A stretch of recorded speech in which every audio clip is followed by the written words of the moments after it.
आप देख रहे हैं और हिंदुस्तान न्यूज। आनंद सक्सेना के साथ मध्य प्रदेश के बैतूल से संवाददाता शशांक सोनकपुरिया की खास रिपोर्ट। मध्य प्रदेश के बैतूल जिले में नवागत कलेक्टर डॉक्टर सौरभ सोनवड़े इस समय एक्शन मोड में नजर आ रहे हैं। लगातार जिले के ग्रामों में पहुंचकर जन चौपाल लगा रहे हैं और रात्रि विश्राम भी ग्रामीण क्षेत्रों में ही कर रहे हैं। इसी के चलते जिले में भैंसदेही तहसील में कलेक्टर डॉक्टर सौरभ संजय सोनवड़े ने मेड़ा सिंचाई परियोजना ग्रामीण योजनाओं के साथ खरीदी केंद्र का निरीक्षण किया। तेजी से कार्य, समस्याओं का निराकरण और किसान सुविधाओं पर सख्त निर्देश दिए। मेड़ा डैम और सिंचाई परियोजना के मेड़ा डैम पर जल शोधन, पंप स्टेशन और पाइपलाइन कार्य चेक किए। 2 शिफ्ट में काम, मासिक मॉनिटरिंग और 1 NOC लंबित मामलों की तुरंत समाधान के आदेश दिए। डूब प्रभावितों की समस्याओं पर 3 दिनों में शिविर लगाने को कहा। कैमरोनी झल्लार में राशन, आंगनबाड़ी, स्कूल, स्वास्थ्य केंद्र और छात्रावास का दौरा। बोर्ड परिणाम सुधार, दवाओं की उपलब्धता और गुणवत्ता के निर्माण पर फोकस। खरीदी केंद्र मंडी में गेहूं खरीदी जांची। रैंडम बोरियों का पुनः तुलवाया तो 200 से 300 ग्राम अधिक वजन मिला। उठाव में देरी और लापरवाही पर नाराजगी जताते हुए प्रबंधक व अधिकारी को नोटिस के निर्देश। उपज गुणवत्ता टेस्ट कराई। लास्ट बुकिंग बिल समस्याओं का त्वरित समाधान का आश्वासन। पेयजल, छांव, बारदाना जैसी सुविधाएं सुनिश्चित करने को कहा। SDM तहसीलदार को सतत मॉनिटरिंग के निर्देश। SDM अजीत मरावी समेत अधिकारी मौजूद। इन प्रयासों से विकास और किसान हित मजबूत होंगे।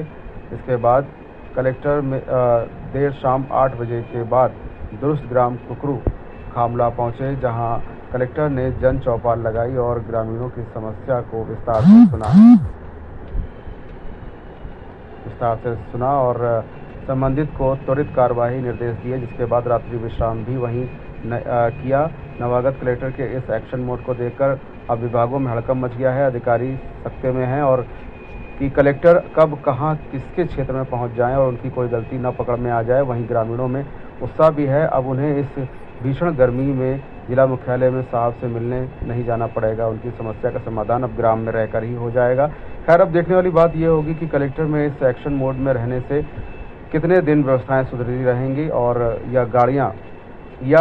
गाड़ी फिर से पुरानी चाल में आ जाएगी और ग्रामीण जन फिर से कलेक्टर के दफ्तर के चक्कर काटने के लिए मजबूर हो जाएंगे।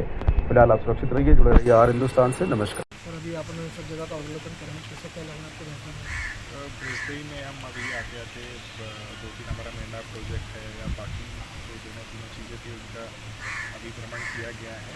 एकलव्य छात्रावास है, पंचायत भवन जिला का है, उसमें भी हमने ग्रामीणों से संवाद किया और कुछ दिक्कतें थी वर्जन को लेकर, एप्लीकेशन को लेकर ग्रामीणों से उसमें भी संवाद किया गया है और ये इंश्योर भी किया जाएगा कि उनके कोई मतलब अन्याय नहीं होगा और जल्द से जल्द मेंढा जो हमारी बड़ी परियोजना है जिससे तकरीबन 241 गाँव को फायदा होना है, 10,000 हेक्टेयर भूमि इसमें सिंचित होगी, तो ये जल्द से जल्द पूरी करने का प्रयास रहेगा। लोगों को साथ में लेकर उनकी जो कोई समस्या है वो दूर कर वो वाली योजना पूरी की जाएगी।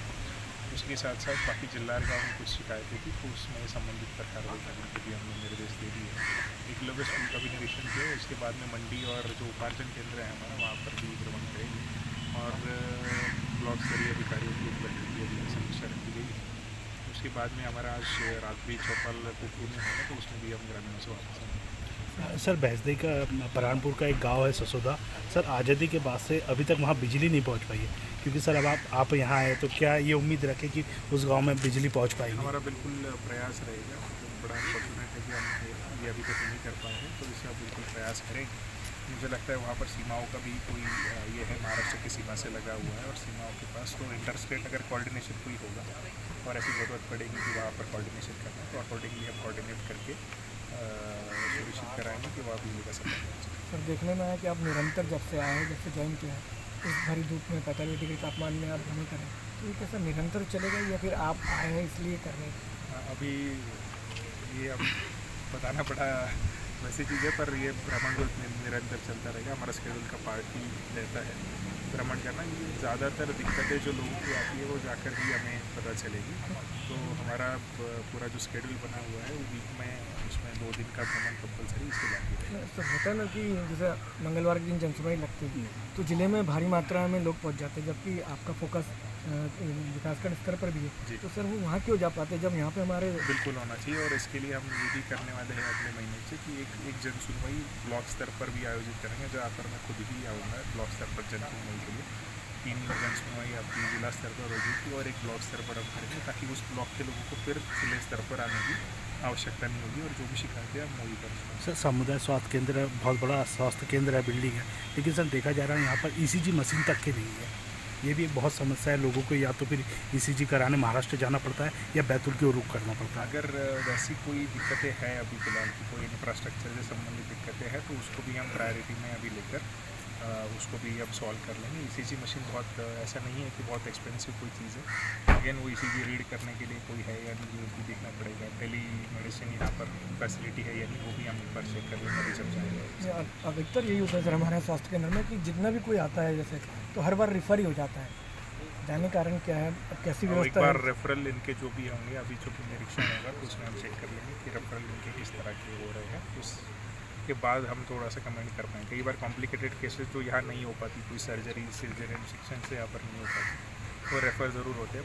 देखेंगे कि अनावश्यक रूप से कोई रेफरल ना हो, ये इसका प्रयास है। सर जी, यहाँ पे आरटीआई वगैरह स्वीकृत है और इसका 6 एकड़ का प्लाट भी स्वीकृत हो चुका है, लेकिन यहाँ आरटीआई वगैरह कॉलेज का, और इसमें कक्षाएं प्रारंभ नहीं हो पा रही है। तो इस संबंध में सर आप प्रयास आपका रहा तो जहाँ जल्दी चालू हो जाएगी। ITI का भी एक बार देखते हैं कि क्यों चालू नहीं हो रही, वहाँ पर कुछ मनुष्यबल सैंक्शन है या नहीं है।